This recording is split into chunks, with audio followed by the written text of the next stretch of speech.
मनुष्य जीवन की सार्थकता है कि हमारी अंतिम श्वास भगवान के चिंतन में छूटे। अंतःमति सो गति। यदि हमने जीवन में भजन का अभ्यास नहीं किया तो अंतिम समय हम भजन नहीं कर पाएंगे। जो पहले से अभ्यास करते हैं उनका चिंतन भगवान स्वयं बन जाते हैं। जैसे अंतिम समय में मूर्छावस्था होती है, बहुत दुख का समय होता है, उस समय हमारी इंद्रियां, मन, बुद्धि भगवान के चिंतन करने की योग्यता खो देती है। जीवन भर भगवान का आश्रय लिया, जीवन भर भगवान का भजन किया तो अंतिम समय में भगवान की कृपा, भगवान का स्मरण बन जाती है और उसके हृदय से जो भी भगवान का स्मरण करते हुए प्राण छूटा वो भगवान को प्राप्त हो जाता है। ये संसार बड़ा दुखमय है। यहां सुख की लालसा से भटकते भटकते अनंत जन्म व्यतीत हो गए, आज तक सुख नहीं मिला। अब मान लो जितनी श्वासें बची हैं राधा राधा राधा रटते हुए प्रभु के आश्रय में जीवन व्यतीत कर दो तो भगवान बड़े क्षमाशील हैं, बड़े करुणा समुद्र हैं। वो हमारे अपराधों को क्षमा कर देंगे और हमारा जीवन धन्य हो जाएगा। जैसे भगवान ने माया की रचना की, ऐसे ही माया से मुक्त होने की रचना की। माया का इतना बड़ा प्रभाव है कि वो सूक्ष्म है, वो हृदय में अपना प्रभाव डालती है। परिवार का मोह, शरीर की चिंता, नाना प्रकार के भोगों का आकर्षण, ये हृदय से होता है। और मुक्त करने के लिए भगवान ने अपनी पुरियां, अपने धाम की रचना कर दी। यदि आप निरंतर भजन नहीं कर सकते, आप विषयों का त्याग नहीं कर सकते, आप योग को धारण नहीं कर सकते, तो आप धाम में आके पड़ रहो। वृंदावन धाम का वास स्वीकार कर लो। धाम अपनी कृपा से आपको परम पद की प्राप्ति करा देगा। जैसे काशी में कोई मरता है तो उसे भगवान शंकर तारक मंत्र देकर उद्धार कर देते हैं। ऐसे वृंदावन में जब कोई मरता है तो श्री जी की सखियां, वृंदा सखी यहाँ की अधिष्ठात्र देवी हैं, वो उसके कान में राधा नाम सुनाकर परम पद प्रदान करा देती है। इसलिए चाहे जैसे हो, हमें चाहिए कि अब हमारा ये जन्म व्यर्थ न जाने पावे। यदि हम धामवासी नहीं बन पा रहे हैं तो हम धाम का भरोसा करके राधा राधा नाम रटते हुए जहां भी रहें भगवान के होके रहें। पाप कर्म न करें, किसी को दुख न दें, छल कपट से दूर रहें। निर्मल मन जन सो मोहि पावा, मोहि कपट छल छिद्र न भावा। भगवान कह रहे मुझे कपट, छल, दूसरों के द्वेष भाव, दोष देख, ये सब अच्छा नहीं लगता। तो खूब नाम जप करो, भगवद आश्रित रहो। और कहीं धाम का वास मिल गया है तो नियम ले लो कि प्राण जब तक नहीं निकल जाएंगे तब तक हम कठोर व्रत लेते हैं कि धाम को नहीं छोड़ेंगे। बस इसी जन्म में तुम्हें भगवत प्राप्ति हो जाएगी। अंदर से माया प्रभाव डालती है, परिवार का मोह सताता है। भले वो गाली देते हो, भले वो आपको मारते पीटते हो, लेकिन आपका मन उन्हीं के प्रति आकर्षित होगा। ये माया है। कोई बुद्धिमान पुरुष अपने अंतिम अवस्था का विचार करके, अपने परिवार के मोह का त्याग करके, सब ममता बटोर करके भगवान के चरणों में समर्पित कर देता है, वो मुक्त हो जाता है। बस यही कठिनता है। जननी जनक बंधु सुत दारा, तन धन धाम सुहृद परिवारा, सबकी ममता ताग बटोरी, मम पद मन ही बांध बर डोरी। ये सबसे कठिन काम है। सबसे प्यार, स्नेह, ममता समेट कर एकमात्र भगवान के चरणों में लगा दे, हर समय नाम जप करे, भगवान के आश्रित पड़ा है, मुक्त हो गया। पक्का विश्वास करो, जिसकी जिह्वा में नाम चल रहा है वो निश्चित भगवान को प्राप्त होता है। अब श्रीपाद वृंदावन धाम की रहनी, वृंदावन धाम में रहने वालों की निष्ठा का वर्णन करते हैं। किम्नो भूपैः किम्नु देवादिभिर्वा, स्वाप्नैश्वर्योत्फुल्लितैः किंच मुक्तैः, शून्यालंबैर्वैष्णवैर्वापि किम्नः, श्रीमद्वृंदाकाननैकान्त भाजाम्। जब हम वृंदावन वास कर रहे हैं तो हमें धनी पुरुषों की चाटुकारिता से क्या मतलब है? चाहे वो राजा हो, चाहे जमींदार हो, चाहे जितना धनी हो। जब हम वृंदावन बिहारी जी की शरण में हो गए तो धनियों के पीछे डोलने का, धनियों के आगे हाथ फैलाना, धनियों की चाटुकारिता करना, ये ठीक नहीं है। श्रीपाद प्रबोधानंद जी महाराज कह रहे हैं भरोसा भगवान का रखे, मनुष्य का नहीं। सब भिखारी हैं, दाता तो एक भगवान है। सब परेशान हैं, परेशानी मुक्त कराने वाले तो एकमात्र भगवान हैं। इसलिए जब आपने भगवान के धाम का भरोसा कर लिया तो चिंता मत करो, सब कामनाएं पूर्ण हो जाएंगी। भगवान का धाम कल्पतरु है, धामवासी की हर कामना को पूर्ण करने में समर्थ है धाम। इसलिए धामवासी को चाहिए किसी धनी पुरुषों की चाटुकारिता न करे, उनके पीछे पीछे न डोले, उनके आगे हाथ न फैलावे। अरे कितना जीवन है, अपनी शरणागति पर कलंक करे। ऐसे अनंत ब्रह्मांडों के स्वामी भगवान को छोड़कर संसार के भोगी पुरुषों के सामने बाबूजी कह के हाथ फैलावे तो मर जाना अच्छा है। मंगिबो भलो न बाप सो जो प्रभु राखे टेक। अगर भगवान का भरोसा है तो किसी से मांगने की जरूरत नहीं। अन मांगे आगे आवे गो, जो पल लागे पल को। जैसे पलकें स्वयं गिरती हैं, ऐसे तुम्हारे आगे धन स्वयं आएगा यदि तुम भगवान के भरोसे में हो। और सांसारिक भरोसे में हो तो भटकना पड़ेगा। इसलिए कह रहे किम नो भूपई, मुझे इन बड़े बड़े धनी पुरुषों की चाटुकारिता की जरूरत नहीं। हमने वृंदावन धाम का भरोसा कर लिया। बहुत अपमान सहना पड़ता है जब धन की लालसा से किसी धनी पुरुषों की चाटुकारिता करे। हृदय में सूल की तरह चुभने वाली चेष्टाएं सामने से होती हैं। इसलिए एकमात्र भगवान का भरोसा रखे। देवादिभिर्वाना, मुझे इन देवताओं से भी कोई तात्पर्य नहीं, क्योंकि देवता भी एक दुकान की तरह है। हमारे पुण्यों का फल दे सकते हैं, इसके आगे नहीं देवता दे सकते। उदार तो भगवान है, जो चाहे वो कर सकते हैं। देवता नहीं कर सकते कि जो चाहे वो कर दे। देवता तो नियम में बंधे हुए हैं। जैसे राजकीय कर्मचारी उतना ही कर सकता है जो उसके कानून और विधान के अनुसार है। देवता मोक्ष नहीं दे सकते, देवता प्रेम नहीं दे सकते, देवता हमारे कर्म बंधन नष्ट नहीं कर सकते, देवता हमारे संचित कर्म भस्म नहीं कर सकते, देवता हमें क्षमा नहीं कर सकते। ये सब एकमात्र श्री भगवान करते हैं। इसलिए कहते हैं मुझे देवताओं से क्या प्रयोजन। और जो मुक्त हो गए अब उनसे क्या प्रयोजन, क्योंकि वो तो मुक्त हो गए हैं, वो तो ब्रह्म स्वरूप हैं, उनसे किसी से मतलब नहीं, उनकी दृष्टि में द्वैत नहीं।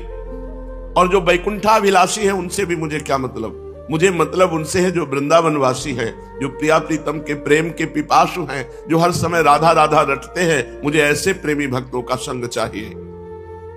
शम सर्वेषाम प्रयासेन दात्री द्वत्री कांति प्रेम पात्रैक पात्री आनंदात्मा शेष सत्वा निधात्री श्री वृंदाटव्यस्तुमें धस्य धात्री। वृंदावन में ऐसे रहे जैसे मां की गोद में रहा जाता है। परम पावन धाम है, यहां हम मलमूत्र का त्याग करते हैं, यहां हम थूकते हैं, नहाते हैं। और प्रिया प्रीतम का निज महल है। तो जैसे हम मां की गोद में शौच कर देते कोई अपराध नहीं, मां की गोद में लघु शंका कर देते कोई अपराध नहीं, ऐसे हम वृंदाटवी मां की गोद में रह रहे हैं। और अंधा बन के रहे। यहां अंधा किसी के दोष दर्शन न करे, किसी की निंदा न करे, किसी के आचरण न देखे कि अरे ये तो वृंदावन वास करते हुए ऐसा करता है। यदि आप किसी के दोष देखेंगे तो वो दोष आप में आ जाएंगे और निंदा करने का आपको पाप लगेगा। इसलिए कह रहे हैं आनंदात्मा शेष सत्वानि धात्री श्री वृंदाटव्यस्तु में अंधस्य धात्री। धात्री माने मां, अंधस्य माने अंधा। मैं अंधा पुत्र हूं, कुछ नहीं देखता, किसी की बात नहीं देखता, बस अपनी बात देखता हूं। मेरे में क्या कमियां हैं ये दूर करना है, दूसरे में क्या कमी है भगवान जाने। भगवान उसको जैसे चला रहे वो चल रहा है। हमें किसी की निंदा करने का अधिकार नहीं है। अगर हम निंदा करते हैं तो पर निंदा के कीते आवत नहीं कछु हाथ। मूर्ख पर्वत पाप को ले चल अपने साथ। जो दूसरे की निंदा करते हैं वो दूसरों के पाप की गठरी अपने सिर पर बांधकर नरक की यात्रा करते हैं। इसलिए वृंदावन रहना है तो अंधा बन के रहना है। आंख होते हुए भी हमें सब में भगवत भावना करनी, किसी के दोष दर्शन नहीं करने। और जब हम इस तरह वृंदावन वास करते हैं तो वृंदावन वो सुख प्रदान करता है जो किसी साधना से नहीं मिलता। क्या? प्रिया प्रीतम श्यामा श्याम के चरणों की प्रीति वृंदावन अपनी तरफ से प्रदान करता है। वृंदावन प्रभाव सुन अपनो ही गुण देत, जैसे बालक मलिन को मात गोद भर लेत। जैसे मलिन बालक को मां गोद में उठा लेती, उसकी मलिनता नहीं देखती, ऐसे वृंदावन वासी को वृंदावन उठा लेता है और प्रिया प्रीतम के चरणारविंद में पहुंचा देता है। इसलिए कह रहे हैं निखिल जीवों को आनंद प्रदान करने के लिए द्वार खुला हुआ है श्री धाम वृंदावन। बस वृंदावन की रहनी आ जाए। चुप रहो, शांत रहो, किसी की निंदा मत करो, जो मिल जाए खाओ पियो और रात दिन राधा राधा कृष्ण कृष्ण जपो। जीवन पूरा का पूरा मंगल में हो जाएगा। अगर आखिरी बन गई तो पूरे जीवन की बन गई। पूरे जीवन पाप हुआ, अजामिल से वैश्यागमन करता रहा, हिंसक जीव की हिंसा करने वाला, नाना प्रकार के पाप रूपी मल से भरा हुआ, पर अंतिम समय निकल गया बेटे के बहाने, नारायण, भगवान की प्राप्ति हो गई। अंतिम बन गया तो पूरा जीवन बन गया। इसलिए सबको चाहिए अपनी अंतिम सुधार ले। चलते हैं परम पावन चरित्र श्री कृष्ण चैतन्य महाप्रभु का। महाप्रभु चैतन्य देव का ब्याह श्री विष्णु प्रिया जी से हो गया है। ब्याह होते ही महाप्रभु की दशा बदल गई। महाप्रभु उन्माद अवस्था को, कभी एकांत में बैठे हुए कुछ बोल रहे हैं, किसी की समझ में नहीं आ रहा है, कभी हुंकार मारकर पृथ्वी पर लौट जाते हैं, कभी कई कई घंटे भाव दशा में बैठे हैं। ऐसी दशा चैतन्य महाप्रभु की रहने लगी। बड़े बड़े वैद्य बुलाए गए, वैद्यों की बस की बात नहीं कि इस भाव दशा को जान सके। तो कोई कहता दिमाग में गर्मी चढ़ गई है, कोई कहता भूत प्रेत का आवेश है, कोई कहता भगवत आवेश है, पर कोई निर्णय नहीं कर पाया। महाप्रभु स्वतः ही स्वस्थ हो गए। महाप्रभु ने इच्छा जताई कि अब हम तीर्थ यात्रा करना चाहते हैं। जब हम तीर्थ यात्रा करते हैं तो हमारा हृदय पवित्र होने लगता है। पवित्र हृदय ही भगवान का भजन करता है। पवित्रता जब अंदर प्रवेश करेगी तो आपके अंदर खुद दोषों के त्याग की बात आ जाएगी। एक भगत जी रोज पेपर पढ़ते हैं और जब वृंदावन आए खुद उन्होंने कह दिया कि मुझे अब पेपर नहीं पढ़ना। जीवन भर हो गया नियम पूर्वक पढ़ते हुए, बोले अब मुझे नहीं पढ़ना। जब वृंदावन आया हूं तो मुझे भगवान का भजन करना है, भगवान की बातें पढ़। क्या हुआ? इतनी बड़ी आसक्ति पेपर की होती है कि लोग सुबह से इंतजार करते हैं जैसे भगवान के दर्शन का इंतजार। ऐसे वो इंतजार करते, पेपर आया बस पूरा उस संसार में क्या हो रहा है मोटी हेडिंग में तो एक बार पूरा पढ़ जाए, और वो पूरा जीवन पढ़ते रहे। छोटी छोटी बातों को अपने लोग देखते हैं, धाम का प्रभाव क्यों? उनका नहीं। ये सब क्या है? ये भगवान की कृपा है। ये भगवान की कृपा से जब हम धाम में आए तो धाम पवित्रता इतनी प्रदान करता है कि धीरे धीरे सारे दोष, दुर्गुण, ममता ये सब नष्ट होती चली जाती है और जीव अनंत जन्मों से बिछड़ा हुआ भगवान को प्राप्त कर लेता है। आश्विन शुक्ला दशमी का दिवस है। आज ही के दिन भगवान श्री रामचंद्र जी ने लंका पर विजय प्राप्त करने के लिए चढ़ाई की थी। घर घर आनंद मनाया जा रहा है। आज के ही दिन वर्षा काल की परिसमाप्ति समझी जाती है। व्यापारी आज के ही दिन वाणिज्य के निमित्त विदेशों की यात्रा करते हैं। राजागण आज के ही दिन दूसरे देशों को दिग्विजय करने के निमित्त अपनी अपनी सेनाओं को सजाकर राज्य सीमा से बाहर होते हैं। 4 महीने एक ही स्थान पर रहने वाले परिव्राजक सन्यासी जन आज के ही दिन फिर से भ्रमण करना आरंभ कर देते हैं। तीर्थ यात्रा करने वाले भी आज के ही दिन यात्रा के लिए प्रस्थान करते हैं। अब की नवद्वीप में बहुत से यात्रा गया धाम की करने जा रहे थे, तो गौरांग महाप्रभु के मौसा पंडित चंद्रशेखर भी गया धाम को जाना चाहते थे। उन्होंने अपनी इच्छा निमाई को जताई। सुनते ही निमाई बड़ी प्रसन्नता प्रकट की और सची माता की आज्ञा लेकर चैतन्य महाप्रभु भी अपने स्नेही छात्रों के साथ गया जी की यात्रा का निश्चय किया। सब सामान जुटाकर अन्य लोगों को साथ लेकर ये गया धाम के लिए चल पड़े। इस प्रकार ये अपने सभी साथियों के साथ आनंद मनाते और प्रेम में श्री कृष्ण कीर्तन करते हुए मंदार नामक स्थान पर पहुंचे। इन स्थान में पहुंचकर इन्हें बड़े जोर से बुखार आ गया। इनके साथी इनकी ऐसी दशा देखकर बहुत अधिक चिंतित हुए, भांति भांति के उपचार करने लगे, किंतु इन्हें किसी प्रकार भी लाभ नहीं हुआ। अंत में इन्होंने अपनी औषधि अपने आप ही बताई। इन्होंने कहा मेरी व्याधि इन प्राकृतिक औषधियों से नहीं जाएगी, यह रोग तो असाध्य है, एकमात्र इसकी औषधि है भगवान की कृपा। भगवान की प्रसन्नता से ही यह रोग जाएगा। यदि भजन करने वाले वैष्णवों की पूजा की जाए तो भगवान की कृपा प्राप्त हो जाती है। जो ब्रह्म ऋषि जन है, जो वैष्णव जन है, यदि इनकी चरण सेवा हो तो भगवान प्रसन्न हो जाते हो। भगवान प्रसन्न हो जाए तो सब रोग दोष मिट जाते हैं। भगवान ने स्वयं कहा है कि अग्नि और ब्राह्मण ये मेरे 2 मुख हैं। नाहम तथा अग्नि यजमान वीर विताने अच्युतो घृतप लुत मदन धृतभुंक्त मुखेन। अग्नि में खूब आहुति देने से मैं उतना प्रसन्न नहीं होता जितना बढ़िया खीर और घी टपटपाता हुआ हलवा ब्रह्म ऋषि और वैष्णव जन को पवाया जाए तो मैं जितना प्रसन्न होता हूं उतना अग्नि में आहुति देने से नहीं प्रसन्न होता। तो चैतन्य महाप्रभु ने कहा कि अगर यहाँ के वैष्णव और ब्राह्मणों की पूजा की जाए, उनकी चरण रज हमारे शरीर पर लगाई जाए तो हमारा रोग दूर हो जाए। महापुरुष वही आचरण करवाते हैं जिनसे जगत का मंगल होता है।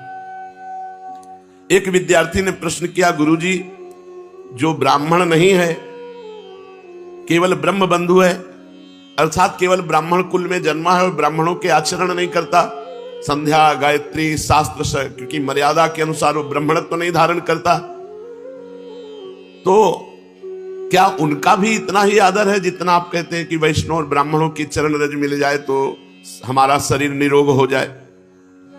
हम तो समझते हैं जो ब्राह्मण कुल में जन्मे हैं और ब्राह्मणों का आचरण नहीं करते तो वो काठ के हाथी है, उनमें ब्राह्मणत्व ही नहीं है। जैसे काठ के हाथी से हाथी पने का कोई काम नहीं चलने का, उसी प्रकार जो धर्म कर्महीन ब्राह्मण है वो नाम मात्र का ब्राह्मण है, वो आदर का पात्र नहीं हो सकता। थोड़ी देर चैतन्य महाप्रभु चुप रहे और कहा, एक प्रकार से तुम्हारा कथन ठीक है, जो अपने धर्म कर्म से रहित है वो तो दूध ना देने वाली वंध्या गौ के समान है, उससे सांसारिक स्वार्थ कोई सद नहीं सकता। फिर भी जो काम हम भाव से करते हैं उसमें लाभ मिलता है। जैसे वो कर्म धर्म नहीं जानता, लेकिन हम भाव से पूज रहे हैं कि ब्राह्मण ये वैष्णव है, तो हमको हमारे पूजन का लाभ मिलेगा क्योंकि हमने उस पर भाव किया। वो धर्म कर्महीन है तो वो भोगेगा, हमने भाव किया तो हमारा मंगल हो जाएगा। जो श्रद्धा के साथ शास्त्रों की आज्ञा के अनुसार अपने को ही सुधारने का सदा प्रयत्न करते हैं, उनको चाहिए कि ऐसी बातें न करें, दूसरे में दोष दर्शन न करें। संसार में कोई ऐसा नहीं जिसमें गुण दोष ना हो। जड़ चेतन गुण दोष में विश्व कीन करतार, संत हंस गुण गाहे पे परिहरिवार विकार। सब गुण दोष में संसार है। क्या करे? जैसे दूध और पानी मिला के रख दे तो हंस दूध पी लेगा, पानी छोड़ देगा। ऐसे ही जो संत स्वभाव के लोग हैं वो दूसरों के गुण ग्रहण करते हैं, दोष दर्शन नहीं। इसलिए अपनी बुद्धि को संकुचित बनाकर, जैसे हम गाय दूध दे या न दे, हम उसकी सेवा करते हैं गौ माता मानकर, ऐसे ही ब्राह्मण अपने कर्म से भ्रष्ट है वो जाने, हम उसे ब्राह्मण मानकर सम्मान करते हैं, हम उसे वैष्णव मानकर सम्मान करते हैं। वो जो करेगा वो खुद भोगेगा, हम जो भाव कर रहे हैं उसमें हमारा मंगल हो जाएगा। सर्वश्रेष्ठ भाव अपने को सुधारना है, सामने वाले के गुण दोष देखने नहीं है। उत्तम बातें सुनौ तात मायाकृत गुण और दोष अनेक, गुण या उभय न देखी देखी स्वविवेक। किसी के गुण दोष न देखे, सब में भगवान को देख करके उपासना करे तो मंगल हो जाए। देखो भगवान ने स्वयं ब्राह्मणों का कितना आदर किया। भृगु जी महाराज भगवान की छाती में जाके लात मारा, ब्रह्म ऋषि हैं, तो भगवान गुस्सा नहीं हुए, भृगु जी के चरण पकड़ लिए और दबाने लगे, बोले अतीव कोमलौ तात चरणौ ते महामुने। हे महामुनि, आपके चरण तो बहुत कोमल है, हमारी छाती तो बहुत कठोर, कहीं आपके चरणों में चोट तो नहीं लग गई? तो विचार करो, भगवान वहां साप भी दे सकते थे कि हमने तुम्हारा क्या बिगाड़ा, आकर छाती में लात मार दिया, लेकिन नहीं, वो ब्रह्म ऋषि हैं। अगर उन्होंने छाती में लात मारा तो भगवान ने हर अवतार तक में वो चरण चिन्ह धारण किया, भृगु चरण चिन्ह। हम भगवान के अंश हैं तो हमको यही चाहिए। अगर हमारे साथ कोई बुरा करे तो हम उसके साथ भला करें, बुरा न करें। करत जे अनसहन निंदक तिन्हु पे अनुग्रह कियो। ये बहुत ऊंचे साधक के भाव हैं, जो संसारी मान प्रतिष्ठा तथा धन विषय भोगों की इच्छा को सर्वथा त्याग कर एकमात्र भगवान की कृपा को ही अपने जीवन का चरम लक्ष्य समझकर सभी कार्यों को करते हैं, वही ये धारण कर सकते हैं, अन्यथा नहीं। जो पुरुष वासुदेव बुद्धि रखकर सामने से वैष्णव या ब्राह्मण गाली दे रहा है, हम उसमें भगवान की बुद्धि करें। अपने मुख से हम उसको कठोर वचन ना बोले, वो हमको कठोर वचन बोल रहा है। यदि ऐसा व्यवहार किया तो भगवान को आप प्रसन्न कर लेंगे, और अगर उल्टा व्यवहार किया तो फिर भगवान को प्रसन्न करना है तो वैष्णव जन के सामने झुक के रहो। वो गाली दे तो सुन लो, तुम्हारे पाप नष्ट हो जाएंगे, तुम्हारा मंगल हो जाएगा, ऐसा चैतन्य महाप्रभु कह रहे हैं, ऐसा शास्त्रों में भी लिखा है।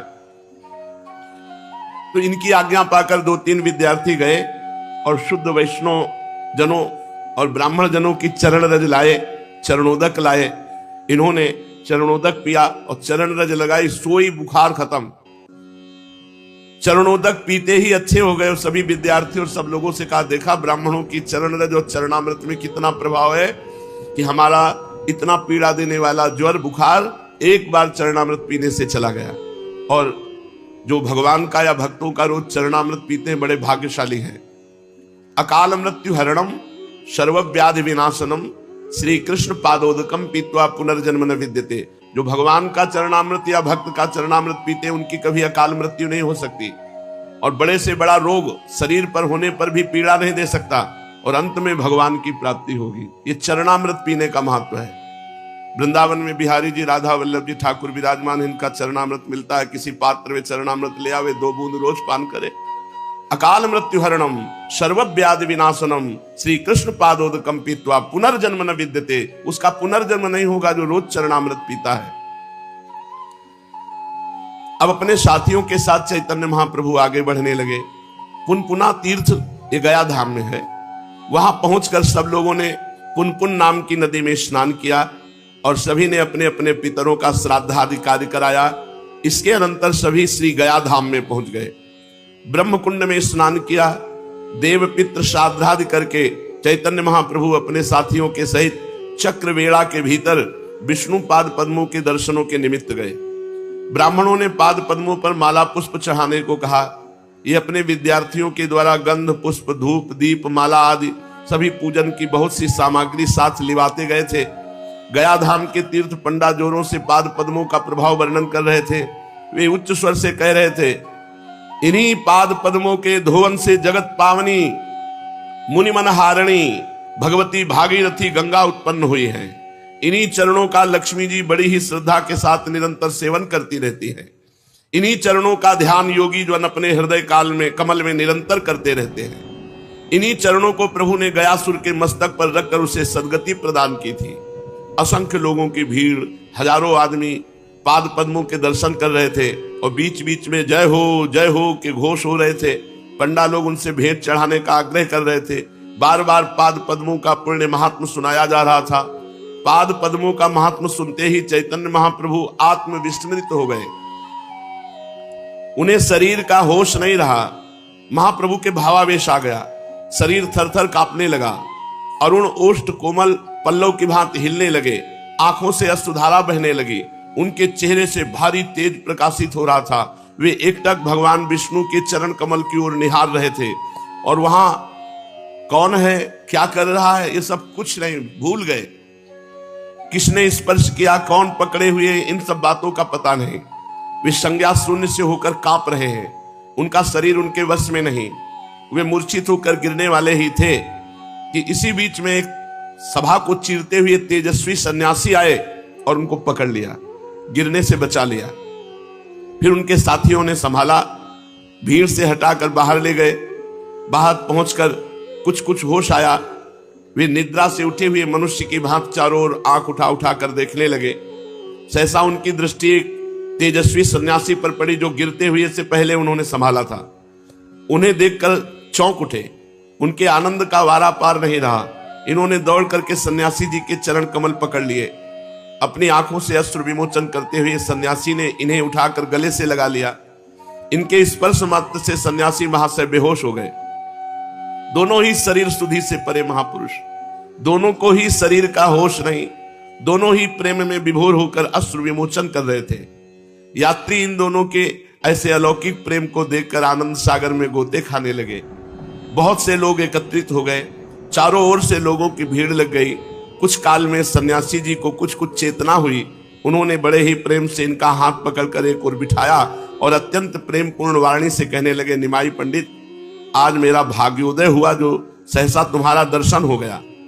नवद्वीप में ही मेरा हृदय तुम्हारी ओर स्वाभाविक ही खींचा सा जाता था। मुझसे लोग कहते निमाई पंडित कोरे पोथी के ही पंडित हैं, बड़े चंचल हैं, देवता तथा वैष्णवों की खिल्लियां उड़ाते हैं। आप उन्हें अपना श्री कृष्ण लीलामृत सुनाकर क्या लाभ उठावेंगे? कोई कोई तो यहां तक कहता अजी ये पूरे नास्तिक हैं, वैष्णवों को छेड़ने में इन्हें मजा आता है। मैं उन सबकी बातें सुनता और चुप हो जाता। मेरा अंतःकरण इन बातों को कभी स्वीकार ही नहीं करता था। ये ईश्वरपुरी जी महाराज। मैं बार बार यही सोचता था, निमाई पंडित जैसे सरस, सरल, सहृदय और भावुक पुरुष भक्तिहीन कभी नहीं हो सकते। इनके मुख का तेज ही इनकी भावी शक्ति का परिचय दे रहा है। आज आपके भाव दर्शन के रूप को देखकर आनंद की सीमा नहीं रही। मैं कृतकृत्य हो गया। भगवत दर्शन से जो आनंद मिलता है उसी आनंद का मैं अनुभव कर रहा हूं। मैं अपने आनंद को प्रकट करने में असमर्थ हूं। इतना कहते कहते सन्यासी महाशय का गला भर आया। आगे वे कुछ और भी कहना चाहते थे किंतु कह नहीं सके। उनके नेत्रों में से अश्रुधारा भी पूर्ववत बह रही थी। सन्यासी महाराज की बातें सुनते सुनते इन्हें कुछ चेतना हो गई थी, इसलिए रुधे हुए कंठ से कुछ अस्पष्ट स्वर में इन्होंने कहा, प्रभु आज मैं कृतार्थ हुआ। मेरी गया यात्रा सफल हुई। मेरी असंख्यों पीढ़ियों का उद्धार हो गया। जो यहां आने पर आपके दर्शन का सौभाग्य प्राप्त हुआ। तीर्थ में श्राद्ध करने पर तो पितरों की मुक्ति होती है, जिनके निमित्त श्राद्ध तर्पण आदि कर्म किए जाते हैं, किंतु आप जैसे परम भागवत संत के दर्शन से करोड़ों पीढ़ियों का स्वतः उद्धार हो जाता है। आप जैसे संत भागवत वैष्णव के दर्शन से करोड़ों पीढ़ियों का उद्धार स्वतः हो जाता है। सब लोगों को आपके दर्शन दुर्लभ है। जिनका भाग्योदय होता है उन्हीं को आपके दर्शन होते हैं। ये कहते कहते इन्होंने फिर से सन्यासी महाशय के चरण पकड़ लिए। सन्यासी जी ने हठ पूर्वक अपने चरण छुड़ाए और इन्हें प्रेम वाक्यों से आश्वासन दिया। समझ गए होंगे कि सन्यासी महाशय कौन है। ये वे ही भक्ति बीज के अंकुरित करने वाले श्रीमन माधवेंद्र पुरी जी के सर्वप्रधान प्रिय शिष्य श्री ईश्वर पुरी जी हैं, जिन्हें अंतिम समय में गुरुदेव अपना संपूर्ण तेज प्रदान करके इस संसार से तिरोहित हो गए थे। नवद्वीप के प्रथम मिलन में ही ये निमाई पंडित के अलौकिक तेज और अद्वितीय रूप लावण्य पर मुग्ध होकर इन्हें एकटक देखते रह गए थे। इन्हें इस प्रकार भली भांति देखते रहने का सुअवसर प्राप्त हो सकेगा, इसलिए निमाई पंडित ने हंसकर कहा, आज हमारे घर ही भिक्षा कीजिएगा और दिन भर देखते रहिएगा। उनकी प्रार्थना पर ये सन्यासी जी उनके घर भिक्षा करने गए थे और कुछ काल तक अपने स्वसंपादित ग्रंथ श्री कृष्ण लीलामृत को भी उन्हें सुनाते रहे। तभी से पूरी महाशय के हृदय पटल पर इनकी प्रेममयी मनोहर मूर्ति खिंच गई थी। आज सहसा भेंट हो जाने पर दोनों ही आनंद में डूब गए और आनंद के उद्योग में उपर्युक्त बातें हुई। पूरी महाशय की आज्ञा लेकर निमाई पंडित अपने स्थान के लिए विदा हुए। जहां रुके हुए थे वहां पहुंचकर इन्होंने साथियों को संग लेकर गया के सभी मुख्य मुख्य तीर्थों के दर्शन किए और वहां जाकर यथाविधि शास्त्रीय रीति के अनुसार श्राद्ध और पिंडदान आदि करके पितृ कर्म किए। अंत में भगवती फल्गु नदी में जाकर इन्होंने पितरों के लिए बालुका के पिंड दिए। फल्गु का प्रवाह गुप्त है, उसका जल नीचे ही नीचे बहता है, ऊपर से बालू ढकी रहती है। बालू को हटाकर जल निकाला जाता है और यात्री उससे स्नान संध्या आदि कृत्य करते हैं। प्रेत गया, राम गया, युधिष्ठिर गया, भीम गया, शिव गया आदि 16 गया में निमाई पंडित ने अपने साथियों के साथ जा जाकर पितरों के पिंड और श्राद्धादि कर्म किए। सब स्थानों में दर्शन तथा श्राद्ध करके ये अपने ठहरने के स्थान पर लौट आए। संसार में उन्हीं मनुष्यों का जीवन धारण करना सार्थक कहा जाता है जिनके हृदय पटल पर हर समय मुरली मनोहर मुकुंद की मंजुल मूर्ति नृत्य करती रहती हो, जिनके कान भगवान के मनोहर मुरली का भगवान की लीला कथा को श्रवण करते रहते हो, उनके कान धन्य हैं। जिनके नेत्र भगवान का दर्शन संत दर्शन करते हैं, उनके नेत्र धन्य हैं। जो मन भगवान के भयहारी चरणारविंद का निरंतर मधुराति मधुर मकरंद पान करता रहता, वो मन धन्य है। और जो तन भगवान की सेवा में, भगवान के धाम में, भगवान के लिए है, वो तन धन्य है। संपूर्ण संसार को अपनी पदरज से वो पावन बना देता है जो हर समय भगवान का भजन करता रहता है, जो हर समय भगवान का नाम जप करता है। उसकी वाणी में सामर्थ्य होती है। जो बोल दे तो जीवों का कल्याण हो जाए, वो देख ले तो जीवों का कल्याण हो जाए। सतरति सतरति सा लोकान तारयति, वो स्वयं तर जाता है, स्वयं तर जाता है, लोगों को तार देता है। निमाई पंडित की हृदय कंदरा में से जो त्रैलोक के पावन प्रेम से स्रोत उमड़ने वाला था, जिसका सूत्रपात चिरकाल से हो रहा था, अद्वैताचार्य आदि भक्तगण जिसकी लालसा लगाए वर्षों से प्रतीक्षा कर रहे थे, उस स्रोत का पृथ्वी पर परिस्फुट होने का सुहावना समय अब सन्निकट आ पहुंचा। जगत विख्यात गया धाम को ही उसके प्रकट करने का अखंड यश प्राप्त हो सका। यही पावन पृथ्वी इसका कारण बन सकी।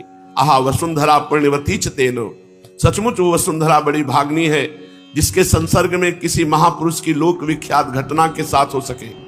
वही संसार में पावन तीर्थ के नाम से विख्यात हो जाता है। निमाई पंडित अपने निवास स्थान पर अन्य साथियों के साथ भोजन बना रहे थे। दाल साग बनाकर तैयार हो चुका था। चूल्हे में थोड़ी अग्नि निकालकर दाल को उसके ऊपर रख दिया, साग दूसरी ओर चौके में रखा। चूल्हे पर भात बन रहा था। निमाई उसे बार बार देखते। चावल तैयार तो हो चुके थे किंतु उनमें थोड़ा सा जल और शेष था। उसे जलाने के लिए, उस भात को शुष्क बनाने के लिए चैतन्य महाप्रभु उसे ढक दिए। थोड़ी देर बाद वे कटोरी को भात पर से उतार ही रहे थे कि इतने में उन्हें दूर से ईश्वरपुरी जी महाशय अपनी ओर आते दिखाई दिए। कटोरी को ज्यों की त्यों ही पृथ्वी पर पटक कर ये उनकी चरण वंदना करने के लिए दौड़े। ईश्वरपुरी ने प्रेम पूर्वक इनका आलिंगन किया। हंसते हुए बोले, अपने स्थान से किसी शुभ मुहूर्त में चला जो ठीक तैयारी के समय, भोजन की तैयारी के समय आ पहुंचा।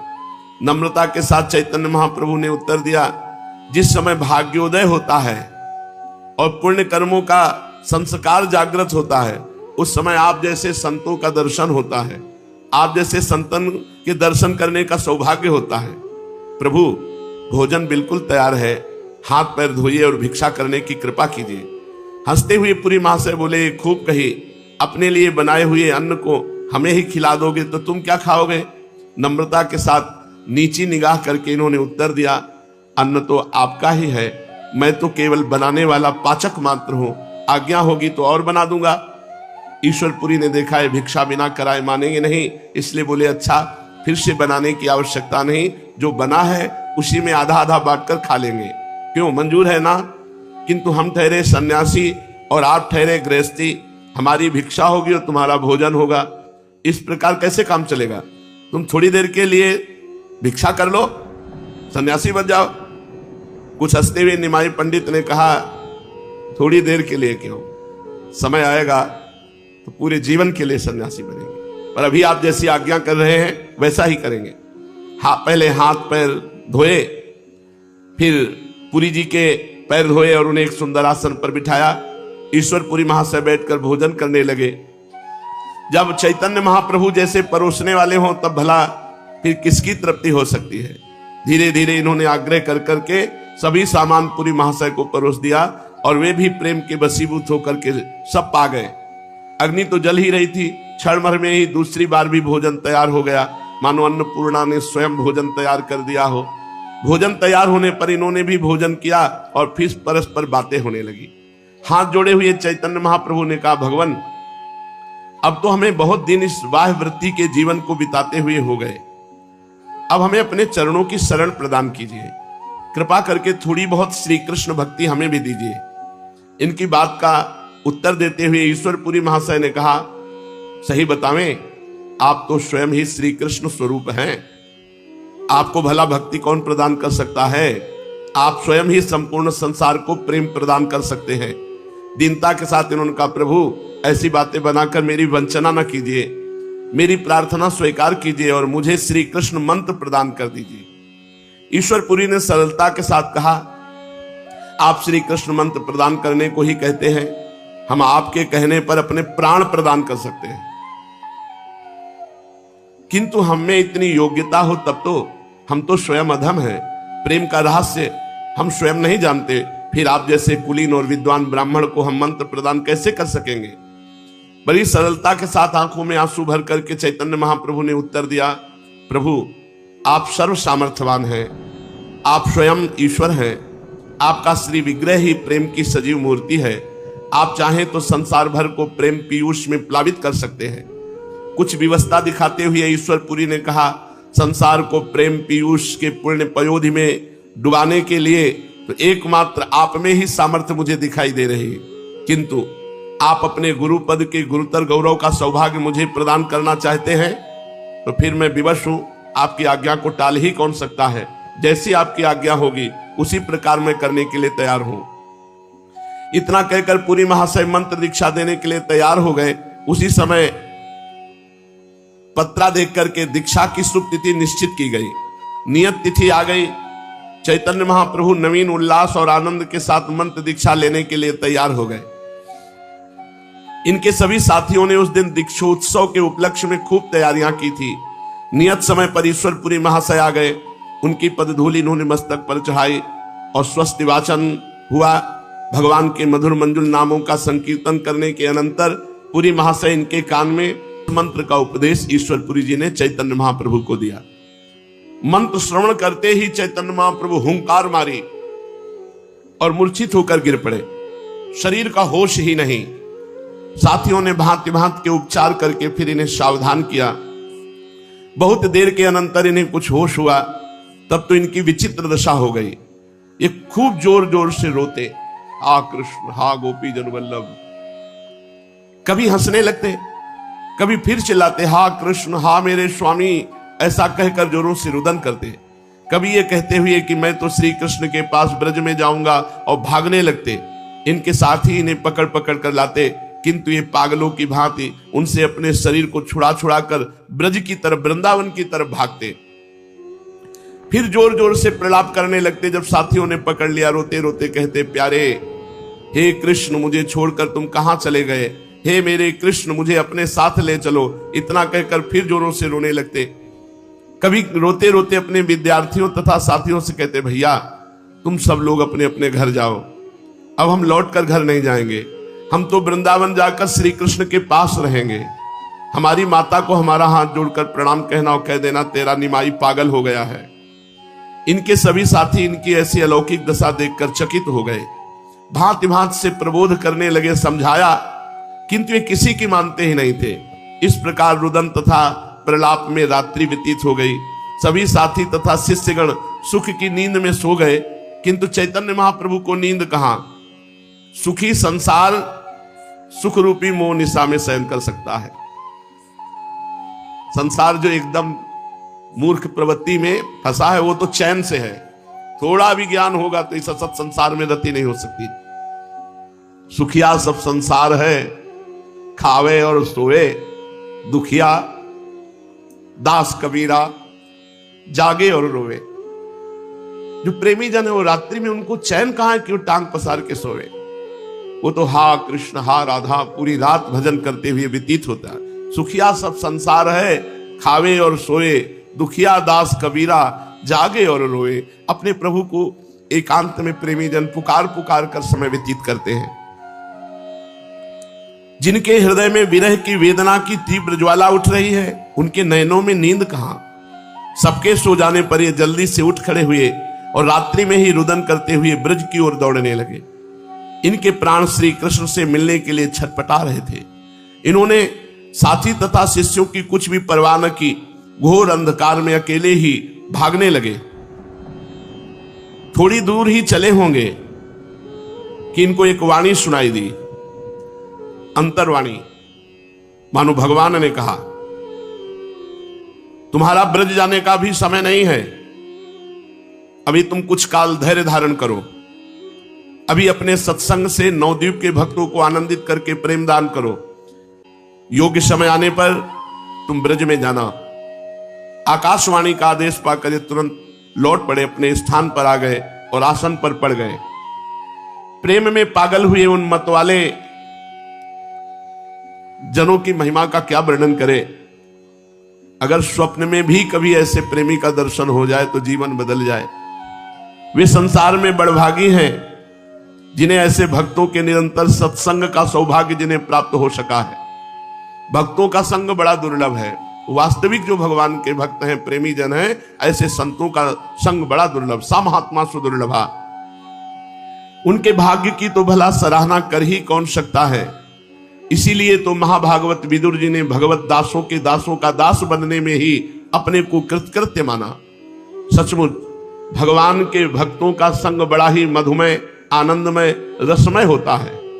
भगवान के भक्तों का क्षण भर का संग बहुत ऊंचाई पर चढ़ा देता है। इसीलिए कहा गया, तात स्वर्ग अपवर्ग सुख धरी तुलाए कंग, तूल न ताह सकल मिली जो सुख लव सत्संग। एक क्षण में इतनी ऊंचाई पर चढ़ा देता है भक्तों का संग कि आप सोच नहीं सकते कि मेरे भाग्य क्या थे और क्या हो गए भक्तों के संग से। उनके दर्शन मात्र से, उनके मिलन मात्र से आनंद उमड़ने लगता है। चैतन्य महाप्रभु को मंत्र दीक्षा देकर श्री ईश्वरपुरी जी विचरण करने चले गए। शायद महाप्रभु से दोबारा नहीं मिले, क्योंकि जगत पूज्य प्रेमावतार लोक शिक्षा के निमित्त गुरु मानकर हमें प्रणाम करेंगे, ये हमारे लिए असहनीय होगा। इसलिए अब इस संसार में प्रकट रूप से नहीं रहना चाहिए, इसलिए उसी समय अंतर ध्यान हो गए। फिर कहां रहे, कहां कब अंतर ध्यान, कोई पता नहीं।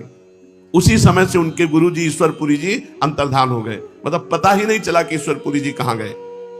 इधर प्रातः काल चैतन्य महाप्रभु उठे, लोगों ने देखा उनके शरीर का सारा कपड़ा आंसुओं से भीगा हुआ था। वे क्षण भर के लिए भी रात्रि में नहीं सोए। रात भर हा कृष्ण मेरे प्यारे, ओ प्राणनाथ मुझे छोड़कर किधर चले गए, इसी प्रकार विरह युक्त वाक्यों के द्वारा रुदन करते रहे। इनकी ऐसी विचित्र अवस्था देखकर अब साथियों ने गया जी में अधिक ठहरना उचित नहीं समझा।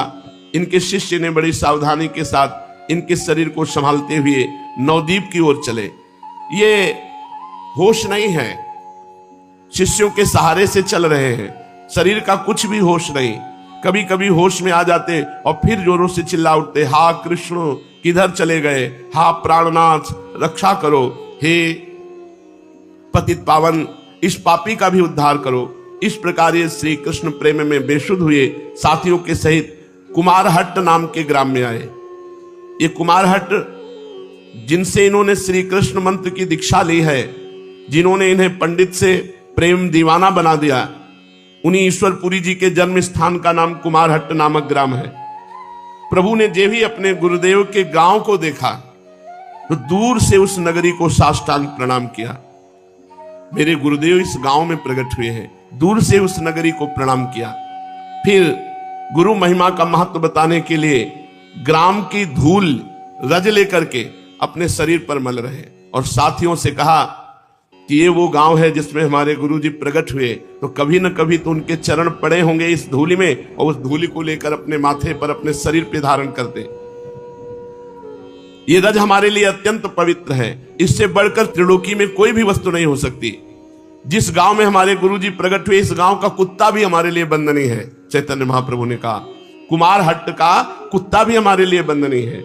जिस स्थान में हमारे गुरुजी ने जन्म धारण किया, जहां की पावन भूमि में उन्होंने बालवश अवस्था में क्रीड़ा की, वो हमारे लिए लाखों तीर्थों से बढ़कर है। इस प्रकार गुरुदेव की जन्मभूमि में लोटपोट होकर प्रणाम करके गुरुदेव का महत्व प्रदर्शन करते हुए आगे बढ़े और थोड़े दिनों में नवद्वीप पहुंच गए। इनके गया से लौट आने का समाचार सुनकर सभी इष्ट मित्र स्नेही तथा छात्र इनके दर्शनों के लिए आने लगे। कोई आकर इन्हें प्रणाम करता, कोई चरण स्पर्श करता, कोई गले लगकर मिलता।